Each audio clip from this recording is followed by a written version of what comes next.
Gulnur Aybet, thank you so much for joining us here on One. Let's start with defence.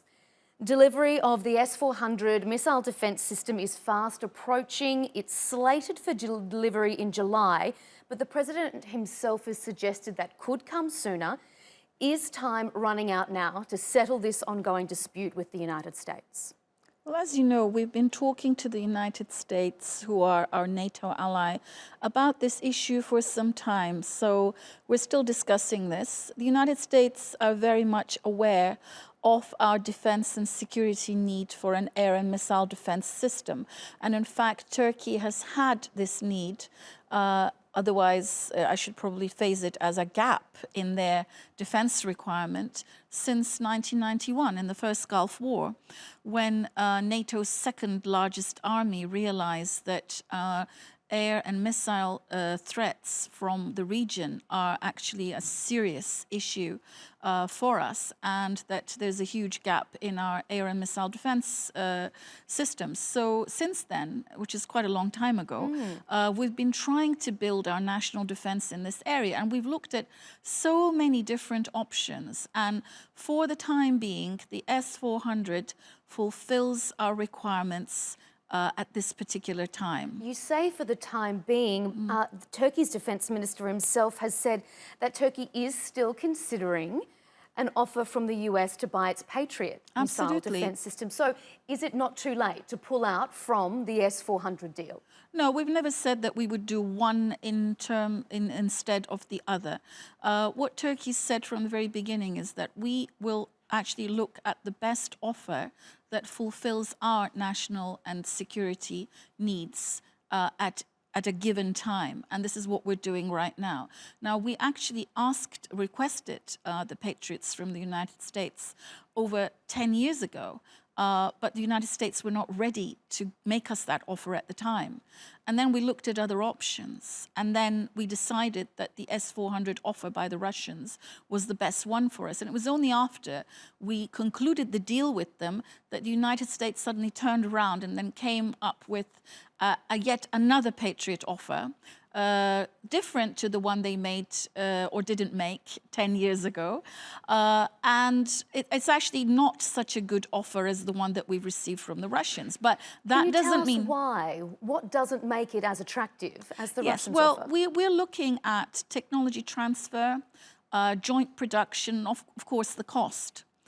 So these three things are very important for us because at the end of the day, we're not just looking to buy, we're looking to develop our own defense system.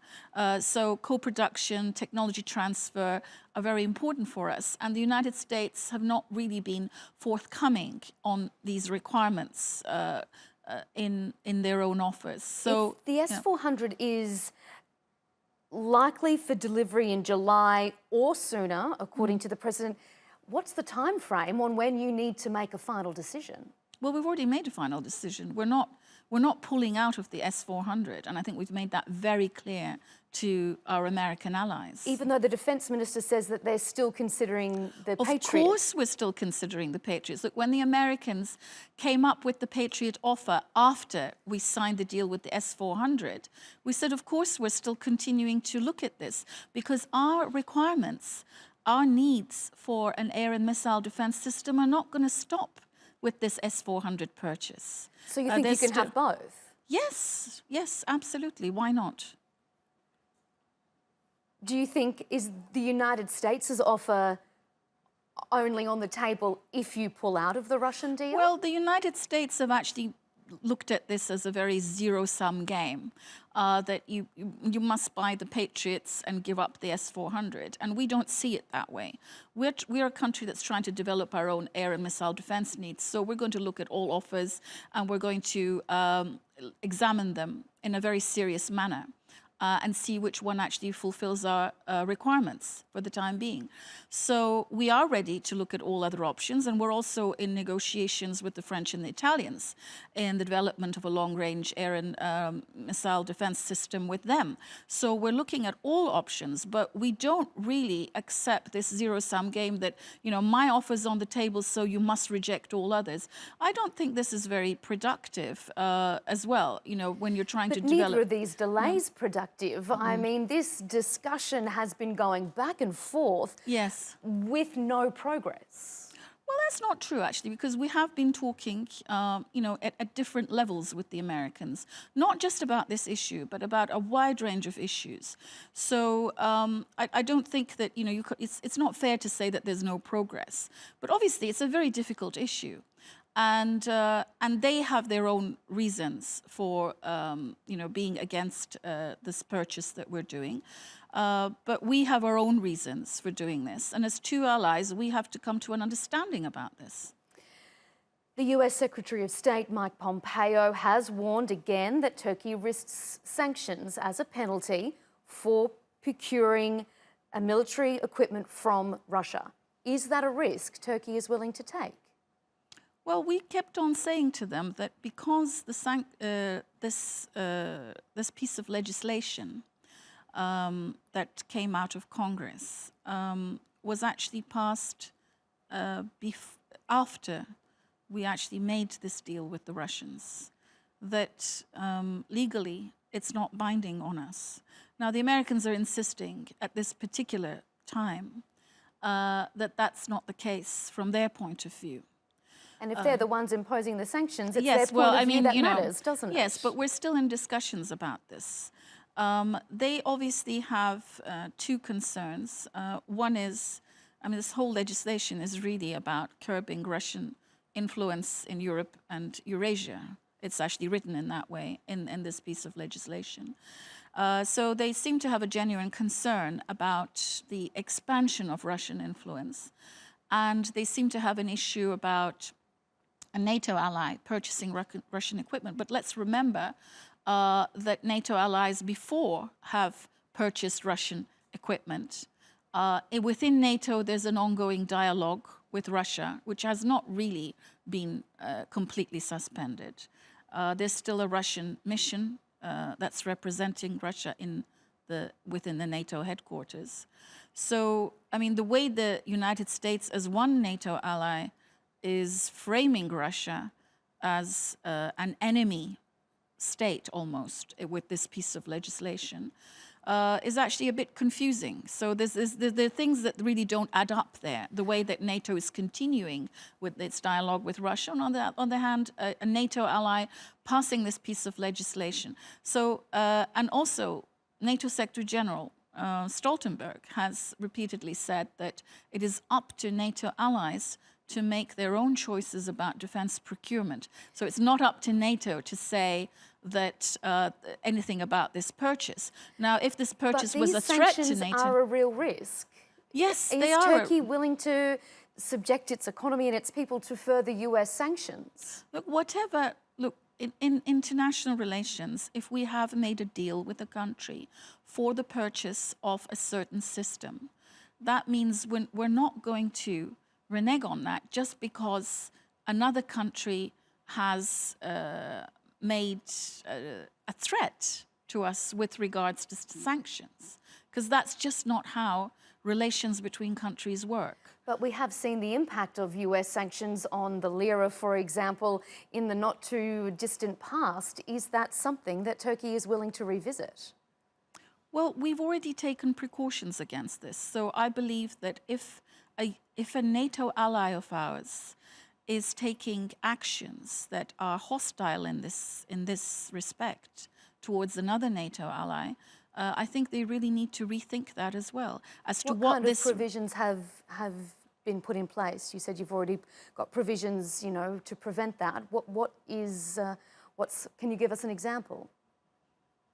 Well, this is a question actually for the economists in the government. So I do not deal particularly with that issue.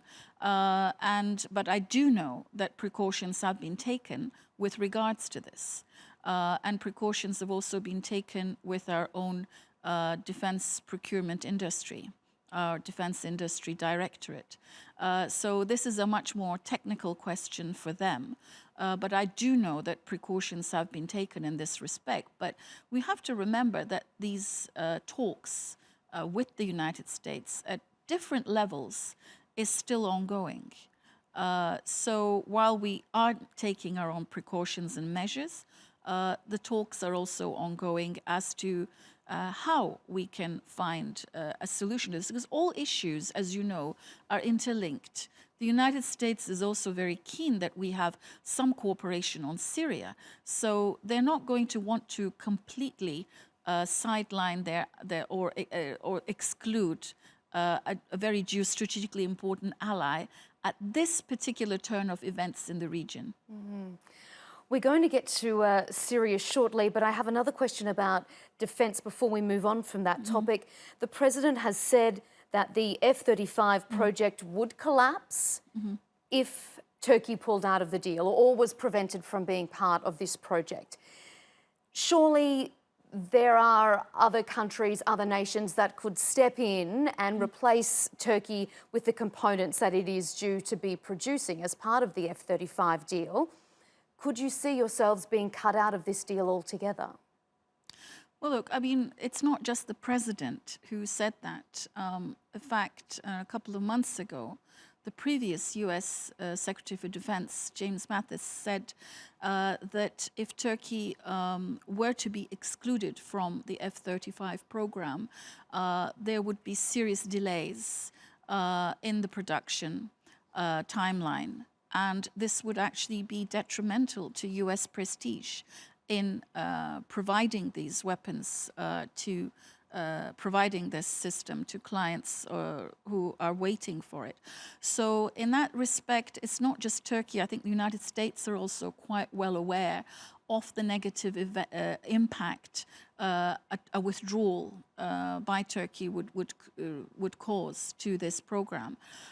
So because Turkey does produce some vital components, but it's also the main maintenance base in Europe in this program. Of course, I mean, you know, the United States have also said that we're already looking at different alternatives, and another country or number of countries could replace Turkey, but not without seriously damaging the program and causing delays. And also there are legal issues here, because not only are we a partner in the program, we've already paid a substantial amount of sums for the delivery of the planes, which are ours. So the planes that are currently in the United States, where our pilots are doing training missions, actually belong to us. So the United States can't actually take them back, but so they have to deliver them at some point. But you know, there's a whole range of legal issues with regards to that as well. Their big concern is obviously having a Russian military shield could jeopardise or be a conflict of interest, so to speak, the integrity of the F-35 program. Can you accept that these are very grave and perhaps quite realistic concerns? Absolutely. We've said to the Americans over and over again, look, if you have technical concerns about the S-400 system and the F-35 system being located in the same country, then let us form a technical commission that will address... They haven't been open to that idea of a technical commission. No, they haven't. So where does that leave you? I mean, surely someone has to be flexible. I know, but if you have technical concerns about the S-400 receiving the data from the F-35s, then you should be open to a technical commission proposal that will actually address all the American concerns. And we said that we are, whatever concerns they have, we'll do anything to meet them. So, and on top of this, if it was a threat to NATO's security, the Secretary General would not have said that it is up to Turkey to make this decision to go ahead with its own defense procurement choices. So the NATO Secretary General has already made a statement that this does not constitute a threat to NATO, but he's obviously concerned that this is an issue between two allies that needs to be resolved between two allies. So again, I think the United States are wrong to try to pull this into the sphere of a NATO matter, because it's not a NATO matter. With regards to NATO, though, you have mentioned that other NATO allies have had dealings with Russia in the past in the sphere of security and defence. But there is a concern amongst NATO that this dispute between Turkey and the United States is perhaps pushing Turkey's alliances closer to Moscow than it is to Washington. Is there a threat to your alliances with other NATO members or NATO in general if Turkey does move closer to Russia? I haven't heard any concern from within NATO with regards to that. Germany has voiced their concerns about what the strained relationship between the US and Turkey may mean for NATO in general.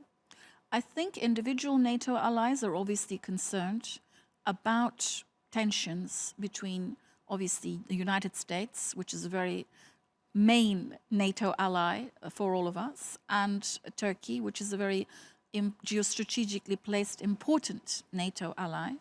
To have any kind of tension or disagreement between such two important NATO allies is obviously going to be a concern for other individual members. But I have not heard anything coming out of NATO per se that this will somehow make Turkey, as you put it, drift to another direction, because this is not true. Turkey is an important regional actor that is in the forefront of international diplomacy with regards to its diplomatic relations with regional powers like Russia and the cooperation it has with regional countries over Syria, because obviously Syria, we're going to come to that in a minute, I know, but it's a national security threat for us as well. And NATO has actually been very forthcoming in providing defense support to Turkey with regards to the threats it's facing on its border, with the deployments of Patriots, with the flight of AWAC planes. So there is absolute full cooperation between Turkey and NATO with regards to Turkey's national security concerns emanating from the region.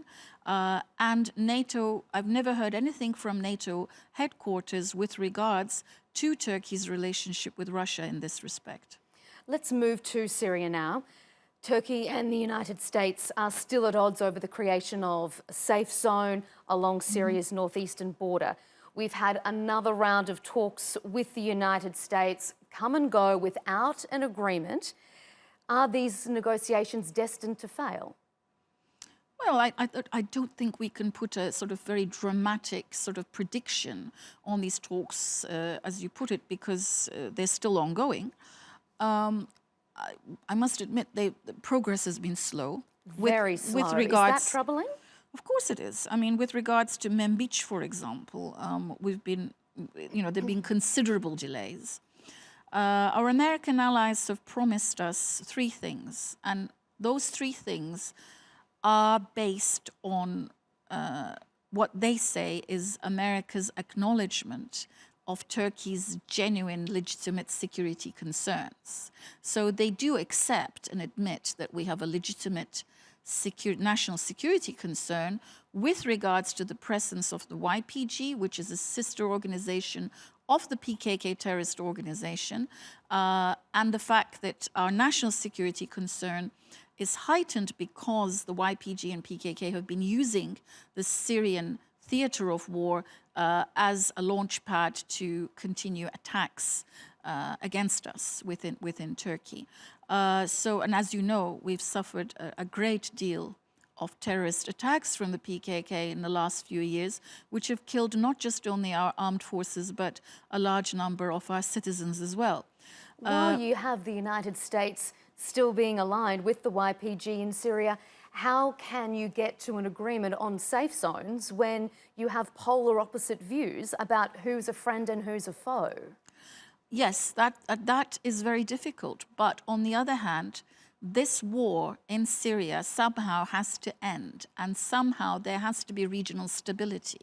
I think everyone who is involved as an actor in this war, the Americans, the Russians, all of us agree that this somehow has to happen. Now, how it's going to happen, of course, is another issue. But there's so many different strands to this. There's the Astana process, which Turkey is a part of with Russia and Iran, that actually has delivered something on the ground that has contributed to the Geneva process, which is important for a final political solution in Syria. And the Geneva process has also had its own ups and downs, and it's very lengthy and slow, as you know. But there's still, we can't say there's no progress. So we have to look at it, relatively speaking. What is progress in Syria? Okay, it may be slow, but we can't say there's no progress. But so when although talking about those safe zones, which are so important to Turkey, I mean, how much longer do you keep sitting down and talking about these things without any safe zones being created? With regards to Syria, obviously, we want to work with all parties that are involved in this. We want to make an important contribution to the Geneva process. We want to see an end to the war, but foremost, we want to safeguard our own national security. We're the ones who share a 900-kilometer border with Syria. So with regards to that, we will do whatever is necessary to safeguard our own national security priorities. Now, we proposed the safe zone nearly 3 years ago, or more than that, long ago, 4 years ago probably.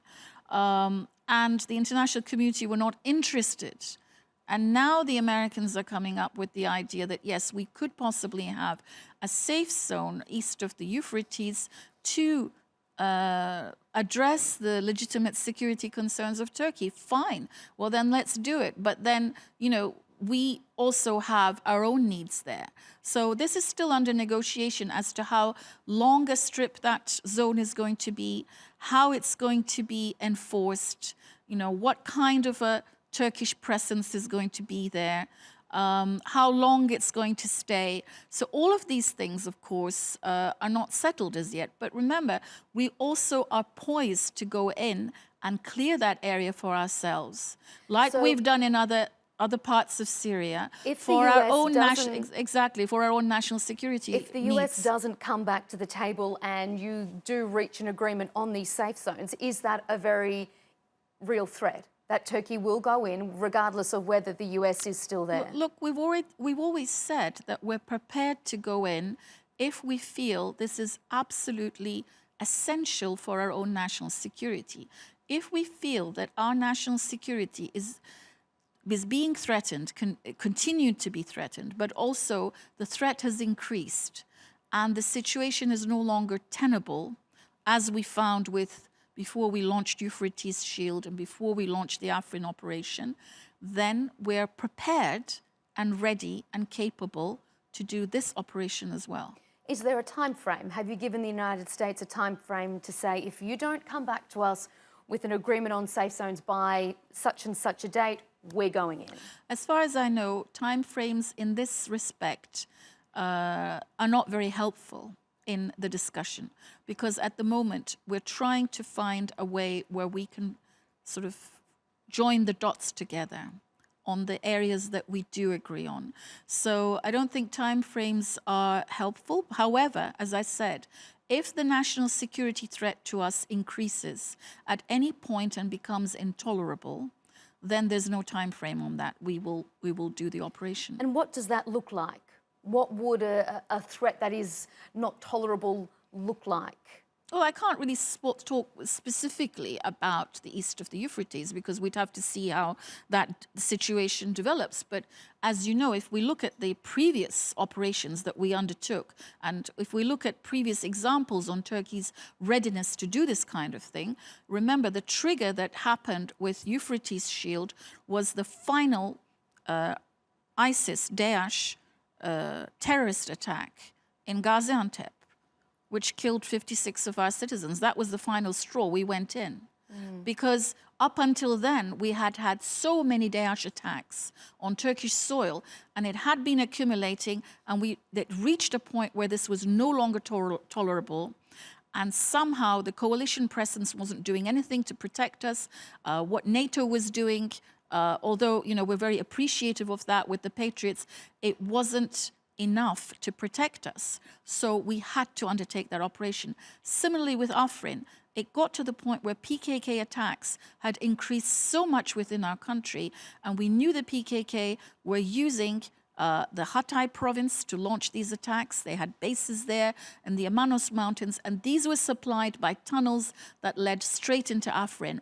And Afrin, therefore, had to happen. So when we look at the past operations, every time our security situation has reached a point where it's no longer tolerable and we find no other option, we do undertake that operation. So I think everyone has to bear that in mind with regards to the east of the Euphrates as well.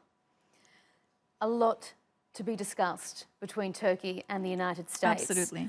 Gulnur Aybet, thank you very much for your time here on TRT World's One on One. Thank you.